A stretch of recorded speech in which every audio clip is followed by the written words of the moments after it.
भक्तों जय भोलेनाथ। जैसे कि आपने टाइटल देख ही लिया, हम बात करने वाले हैं श्री अमरनाथ जी यात्रा 2026 में, जो कि अभी आने वाली है। बता दूं आपको, बहुत से लोग ऐसे होंगे जो कह सोच रहे होंगे कि यार 2025 चल रहा है, 26 अभी कहाँ से आ गया। तो बता दूं आपको, मकान दुकान कभी भी रातों रात नहीं बनते, it will take some time. तो 2026 में यात्रा करना चाहते हो तो, लेकिन क्या आपको पता है कि आपको किन किन चीज़ों का आपको नॉलेज होना चाहिए, क्या क्या उसका प्रोसेस है और कैसे हम उसको गो थ्रू करेंगे। अगर नहीं पता तो आप ये सही वीडियो के ऊपर आए हैं, क्योंकि मैं आपको बताने वाला हूँ इस चैनल के माध्यम से, वीडियो के माध्यम से कंप्लीट जानकारी कि आप किस तरह से प्लान करेंगे अपनी यात्रा को। अगर आपका विचार है और लगता है आपको बाबा का बुलावा इस बार आपको आएगा 2026 में।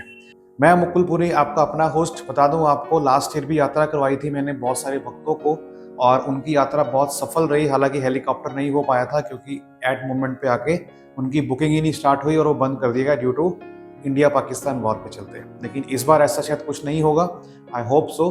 तो आपको अगर घोड़े पे जाना हो, पैदल जाना हो, हेलीकॉप्टर पे जाना हो, वंदे भारत पे जाना हो, फ्लाइट पे जाना हो, कैसे भी जाना हो, हर तरह की जानकारी आपको मिलेगी इस चैनल के ऊपर। हालांकि ये वीडियो ये सब कवर नहीं करने वाली है, लेकिन आपको एक मोटा मोटा प्रोसेस बताएगी कि आपको क्या करना है क्या नहीं करना। हाँ, वीडियो के डिस्क्रिप्शन में आपको मिलेगा हमारा व्हाट्सएप का ग्रुप, उसको आप ज्वाइन कर सकते हैं, क्योंकि उसके अंदर यात्रा संबंधित सभी जानकारी आपको समय समय पर मिलती रहेंगी। तो बात करते हैं सबसे पहला प्रोसेस की, यात्रा पर जाना है तो लगाए पहले जयकारा, हाजिरी लगाए कमेंट के अंदर, हर हर महादेव। अब हम बात करते हैं क्या कि हमें सबसे पहले चाहिए परमिट। ठीक है, अब परमिट हमें क्यों चाहिए? क्योंकि यात्रा बहुत कठिन है, जटिल है, और श्राइन बोर्ड जो है बिना परमिट के आपको आगे यात्रा की अनुमति नहीं देता। अब परमिट क्या सभी के लिए चाहिए? नहीं। परमिट एक कैटेगरी में जरूरी नहीं होता है, वो कैटेगरी क्या है? हेलीकॉप्टर। अगर आप हेलीकॉप्टर पे जा रहे हैं तो आपको परमिट नहीं चाहिए, अन्यथा आप घोड़े पे जा रहे हैं, पालकी पे जा रहे हैं या पैदल जा रहे हैं, उन तीनों ही सूरत में आपको परमिट चाहिए। अब बात ये आती है कि परमिट नहीं चाहिए तो हमें कुछ भी नहीं चाहिए, इसका मतलब नहीं, ऐसा नहीं है। परमिट अगर नहीं चाहिए हेलीकॉप्टर वालों को तो उनको मेडिकल तो चाहिए ही चाहिए। और वहीं हम बात करते हैं जो पैदल है, घोड़े वाला है, हेलीकॉप्टर और या फिर पालकी वाला है, उसको भी मेडिकल चाहिए। मतलब कुल मिला के हर एक कैटेगरी को, हर एक डिवोटी को, हर एक श्रद्धालु को अपना मेडिकल करवाना है। मेडिकल के बाद ही अगला प्रोसेस होगा। तो सबसे पहला स्टेप क्या है? आपका मेडिकल। अब हम बात करते हैं कि मेडिकल होता कहाँ से है, उसका प्रोसेस क्या है, कब उसकी डेट शुरू होती है। बता दूं आपको, इसकी जो अनाउंसमेंट है श्राइन बोर्ड करता है मार्च के एंड के महीने में, अराउंड 28 के आसपास, जो कि शुरू होते हैं मेडिकल आपके 7 से 8 अप्रैल को। ठीक है, और उसके 1 वीक के बाद शुरू होते हैं आपके मेडिकल होने, सॉरी अपना परमिट बनने। तो मेडिकल तो आपको चाहिए, तो अभी कोई दिक्कत नहीं है। बहुत से लोग ऐसे कहते हैं कि मेडिकल हमारा जो है हम आपका बनवा देंगे, इतना पैसा लगेगा। ऐसा कुछ नहीं होता जी, आपको मेडिकल खुद बनवाना है, क्योंकि आपकी जिम्मेदारी तय होती है वहां पे कि आपने खुद अपना मेडिकल बनवाया है प्रॉपर चैनल से। अब मेडिकल बनवाने के लिए आपको कहाँ जाना है, कितना खर्च आएगा, वो भी आपकी बात करता हूँ, क्योंकि सबसे बड़ा क्वेश्चन यही है, क्योंकि ये आपका होमवर्क है। बता दूं आपको, हम रहते हैं डिस्ट्रिक्ट पंचकुला हरियाणा में, और यहाँ पे लगती है हमारी फीस 5 रुपए, वो भी जो पंजीकरण की होती है as the fees of registration hospital की।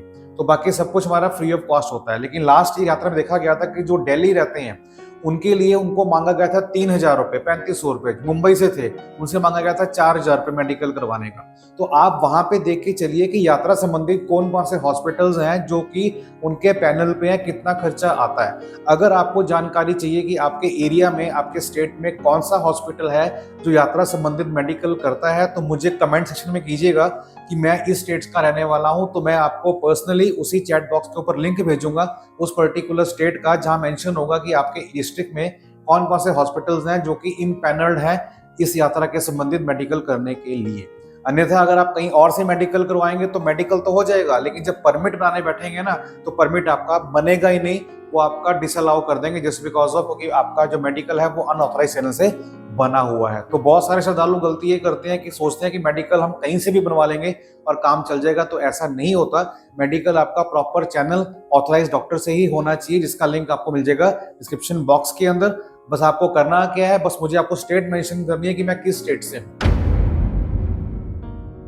ये थी बात मेडिकल की। मेडिकल हो गया। मेडिकल होने के बाद जिसको प्लान करना है कि मैंने हेलीकॉप्टर से ही जाना है, वो आराम से बैठे, उसको जल्दबाजी बिल्कुल नहीं करनी है कि मुझे अपना परमिट निकालना है। उसको परमिट नहीं चाहिए, हेलीकॉप्टर वालों को परमिट चाहिए सिर्फ किसको, जो पैदल जाएगा, जो घोड़ा करेगा या पालकी करेगा। अब बात ये आती है कि परमिट बनता कैसे है और कितनी फीस आती है।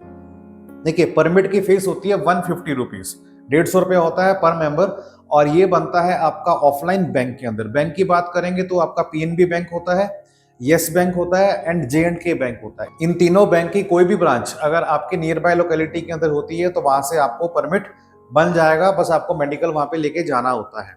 वही हम बात करते हैं ऑनलाइन की, तो ऑनलाइन की साइट होती है, वहां पे डेट्स आती हैं। अगर आप मेरे से जुड़ेंगे व्हाट्सएप ग्रुप के अंदर तो I will share you detail further कि हम उसको कैसे प्रोसीड करेंगे। लेकिन ऑनलाइन भी बनता है, बट अभी नहीं बनने वाला, क्योंकि मैं आपको पूरा प्रोसेस बता रहा हूं तो आपको पूरा आइडिया हो जाए। तो ये थी बात परमिट की। 150 रुपये आपका परमिट का लगेगा, चाहे वो ऑनलाइन हो चाहे वो ऑफलाइन। जिस डेट को आपका परमिट बना है, आप उस डेट के 1 दिन या 2 दिन के बाद जा सकते हैं, लेकिन उससे पहले नहीं जा सकते, क्योंकि और यात्री भी होते हैं।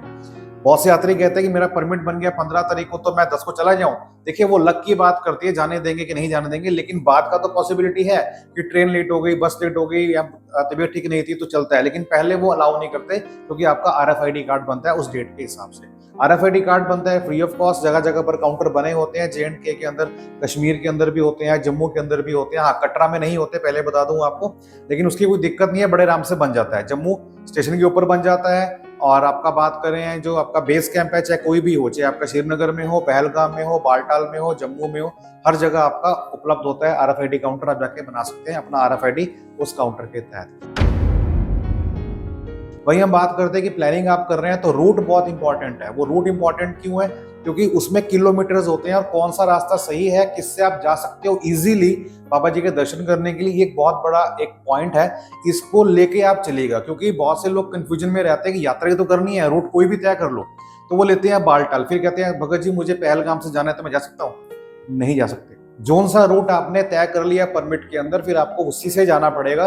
अन्यथा आपको रूट अगर चेंज करना है तो फिर आपको परमिट भी दोबारा निकालना पड़ेगा। तो ये गलती मत करना। आपको पहले पता होना चाहिए कि कौन सा रूट आपको लेना है। बालटाल की बात करूंगा तो बालटाल आपका जो रूट है वो तकरीबन आपका 11 है, डोमेल गेट से बालटाल से आपका 13 किलोमीटर है। चढ़ाई कठिन है, ठीक है, रास्ता दुर्गम है, मिट्टी है बहुत ज्यादा, कीचड़ बहुत ज्यादा होता है। मतलब बरसात की बात करें तो अगर सन निकला हुआ है, लाइट अच्छी है, और उसमें तो मिट्टी उड़ेगी, बिकॉज घोड़े चलते हैं, घोड़े चलेंगे तो मिट्टी तो उड़ाएंगे। वहीं हम बात करते हैं पहलगाम रूट की, तो वो रास्ता जो है तकरीबन 32 किलोमीटर का है, और वो हम पहुंचते हैं 2 दिन में कम से कम। लेकिन जो बालटाल वाला है वो सेम डे में अप एंड डाउन हो जाता है। लेकिन जो पहलगाम का रूट है वो एक पारंपरिक मार्ग है, जहां से भगवान शंकर खुद माता पार्वती के साथ गए थे उस पवित्र गुफा की और अमर कथा सुनाने के लिए।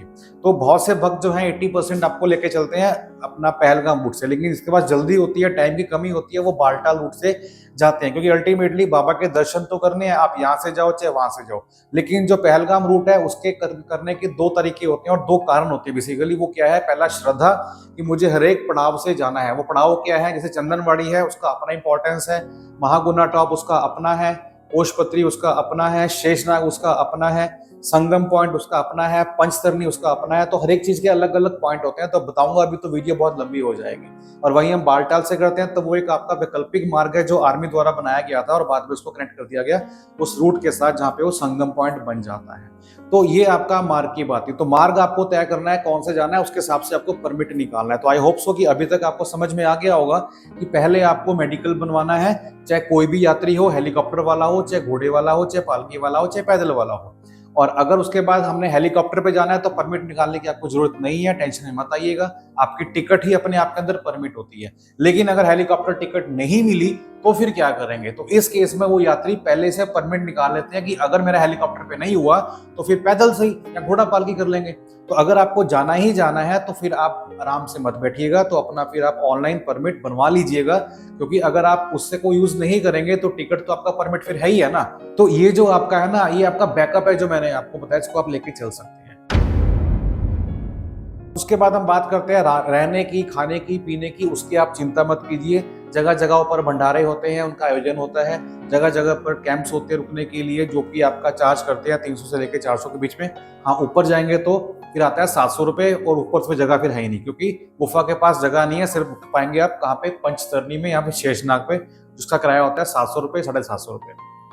तो ये था एक बड़ा अपडेट जो मैंने बताया कि अगर प्लान कर रहे हैं तो सबसे पहला काम आपका रहेगा सिर्फ और सिर्फ मेडिकल बनाने का, उसके बाद सिर्फ परमिट का, और उसके बाद फिर आपको करना है बैग पैक, फिर आपको तैयारियां करनी है, बॉडी को फिट करना है, वो कैसे करेंगे वो सब बात की बात है। तो आई होप सो कि आपको समझ में आ गया होगा। और रही बात अगर आप चाहते हैं कंफर्ट जोन के अंदर आना कि मुझे श्रीनगर तक फ्लाइट पे आना है, उसके बाद मुझे श्रीनगर भी एक्सप्लोर करना है, एक्सप्लोर पहलगाम भी करना है, गुरेज वैली जाना है, या मुझे कहीं और जाना है, सोनमर्ग भी जाना है, गुलमर्ग भी जाना है, तो फिर आपका एक कस्टमाइज टूर भी होता है जो हम लोग आपके लिए बना सकते हैं बिल्कुल सस्ते और अच्छे रेट के अंदर, जहाँ पे आपको अच्छी सर्विस मिलेगी और कम बजट आपका रहेगा। तो इसके लिए आपको करना क्या होगा, चैनल को आप सब्सक्राइब कर लीजिए और व्हाट्सएप ग्रुप को जरूर ज्वाइन कीजिएगा, ताकि जब भी कोई आने वाली वीडियो हो इस यात्रा संबंधित या फिर किसी भी यात्रा संबंधित, उसकी जानकारी आप तक समय समय तक पहुंचती रहे। तो आई होप सो कि आपको अच्छा लगा होगा।